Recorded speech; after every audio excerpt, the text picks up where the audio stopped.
The lab results came back on a Tuesday. 80 individuals, all buried in the ruins of medieval cities along the East African coast. Cities that had been standing when Europe was still fumbling through the Dark Ages. The scientists expected the usual. African ancestry, some Arab mix from the trade era, the standard narrative everyone had agreed on for 100 years. Instead, the data made the team read it twice. Nearly half of those people were genetically from Persia and South Asia. Not a little, not a trace. Nearly half. That result, published in Nature in 2023, didn't just complicate the history of the Swahili coast. It blew up almost everything historians and archaeologists had spent a century building as consensus. And it raised a question that nobody had really asked out loud before. Who exactly were the Swahili people? Most people, if they know the word Swahili at all, know it as a language. Maybe from the Lion King, Hakuna Mata, Simba. That's roughly where the cultural education ends for most of the world. But behind that language is one of the most sophisticated trading civilizations the medieval world ever produced. And its story is one that nobody told correctly until a geneticist ran a DNA scan on people who had been dead for 700 years. The Swahili coast runs along the eastern edge of Africa. Modern-day Kenya, Tanzania, Mozambique, the islands of Zanzibar and Pemba and Comoros. For most of the past century, historians described what happened there as a fairly simple story. African communities lived on the coast. Arab and Persian merchants arrived. Trade happened. Islam spread. Some intermarriage occurred. And the result was a mixed culture with an African foundation and Islamic decoration layered on top. Neat, clean, not too complicated. The kind of story that fits in a textbook paragraph without disturbing anything. The problem with neat, clean stories is that reality tends not to cooperate. Geneticist David Reich at Harvard has spent years doing what nobody did when those consensus narratives were being written, actually reading the DNA. His team, working alongside researchers from Kenya, the United Kingdom, Tanzania, and South Africa, pulled ancient DNA from skeletal remains found at 6 major archaeological sites: Manda, Pate, Pemba, Kilwa, Vumba, Ku, and Faza. These were not minor outposts. These were the great cities of the Swahili world. Places with stone palaces and coral block mosques and harbor infrastructure that could process international cargo at scale. Cities with trade records going back to the 8th century, with Chinese porcelain in their middens and Persian glazed ware in their elite houses and Indian cotton in their markets. The archaeologists had known for decades that these places were cosmopolitan. They just hadn't known how cosmopolitan. What the team found wasn't a light dusting of foreign ancestry on an African core. In the elite burials, the people with the best grave goods, the ones buried inside mosques, the ones clearly at the top of the social structure. The ratio of Asian to African ancestry was roughly 50-50. In some individuals, it ran higher. These people were genetically as much Persian and South Asian as they were African. And the Asian ancestry wasn't generic Arab. It was specifically Iranian, from the coastal regions of Persia, what is now southern Iran, and Dravidian South Asian, meaning the Indian subcontinent, not the Arabian Peninsula, not Egypt, not the closest Islamic civilizations across the Red Sea, Iran and India. That is not a footnote, that is the main event. Here's what makes this stranger still.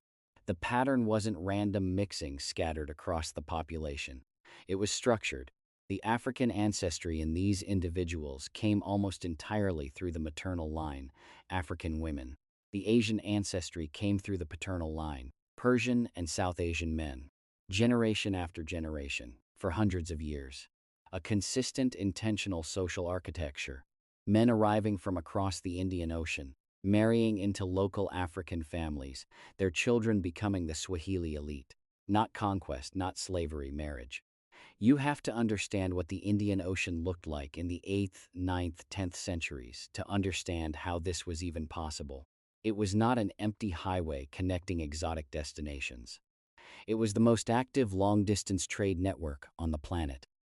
More traffic than the Silk Road. More aggregate wealth moving through it than the Mediterranean at the same time. Merchants from Oman, Persia, Gujarat, Malabar, and Ceylon, were making the crossing every monsoon season, riding the north-blowing winds in summer and the south-blowing winds in winter, as reliably as a train schedule. They weren't discovering the ocean. They had been using it for 1,000 years before the medieval Swahili cities even reached their peak. They knew every current, every anchorage, everywhere to wait out the wrong season. And the East African coast wasn't a backwater they stumbled upon by accident. It was one of the essential nodes in the entire network.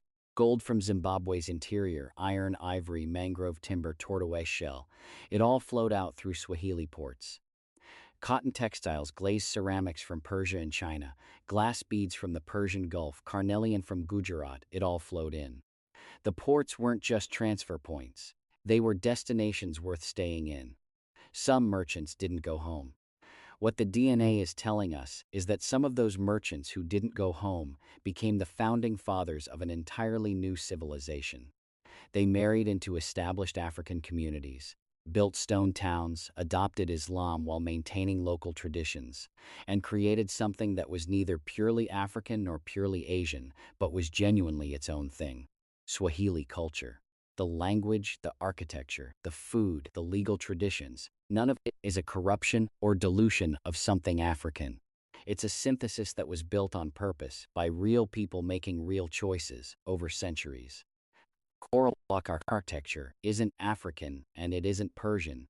It's the thing that emerged when those two construction traditions worked on the same building problem together in the same place. But this is where it gets complicated. And it gets complicated fast. When this study came out, the reaction wasn't just how interesting. Some Swahili scholars and community members pushed back hard. The concern wasn't with the genetics itself, it was with how those genetics could be weaponized.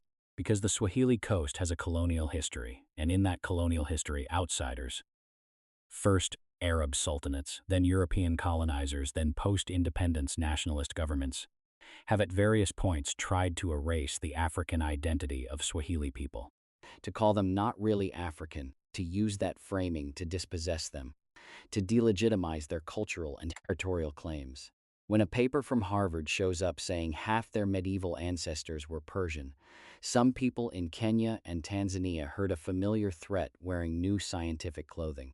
That reaction is not paranoia. It is historically informed caution. But the geneticists and the African co-authors on the paper, who understood exactly what was at stake, were careful about what the data actually says. It doesn't say the Swahili people aren't African. Most living Swahili people today have predominantly African ancestry.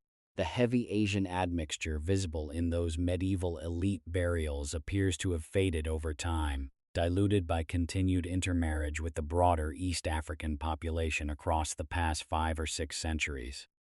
What the data says is something more specific and ultimately more interesting. That at a particular moment in history, a particular group at the top of a particular civilization carried roughly equal ancestry from 2 continents, and that this was not an accident or a violation. It was how that civilization was constructed. The Swahili were not colonized into existence. They chose their composition. That's a different story than the one we've been telling. And it's a more powerful one if you sit with it long enough. Because it's a story about an African civilization sophisticated enough to absorb the best of what the Indian Ocean world was offering. Trade networks, architectural knowledge, religious traditions, the genetic diversity of half a continent, without losing itself in the process. The culture that came out the other side spoke Bantu, not Persian. It built its mosques with Swahili aesthetics, not Iranian ones. It developed its own legal tradition, its own poetry, its own cuisine. The men who arrived from across the ocean didn't remake the coast in their image. The coast remade them. What does this mean for how we read the map of human history? It means African and Asian are not sealed containers, they never were. The Indian Ocean was blender long before any European drew a border on a map, and the people on its shores knew it. They traded across it, married across it, built civilizations across it, and the civilizations they built were richer, economically, genetically, culturally, than anything that could have existed in isolation on either side. The category that actually describes the Swahili world is not Africa and it is not Asia. It's the Indian Ocean. That's an identity historians have been uncomfortable naming because it doesn't fit a nationalist framework, but it's what the DNA says if you're willing to hear it. And here's what I keep coming back to. We have 80 people, dead for 700 years, who never left a word in any written record we've found. No autobiography, no diary, no political manifesto. But their bones held something, a molecular record of every ancestor they ever had. And that record told a story their silence never could. A story of a world that was more connected, more complicated, and more deliberately human than the tidy versions we inherited from historians who needed everything to fit a paragraph. That's what ancient DNA does. It doesn't simplify. It restores complexity to people history flattened into footnotes. If that's the kind of history you want more of, the kind that opens up instead of closes down, drop something in the comments. What do you think the Swahili coast rewrites about how we understand civilization? Because I have a feeling this conversation is only just starting.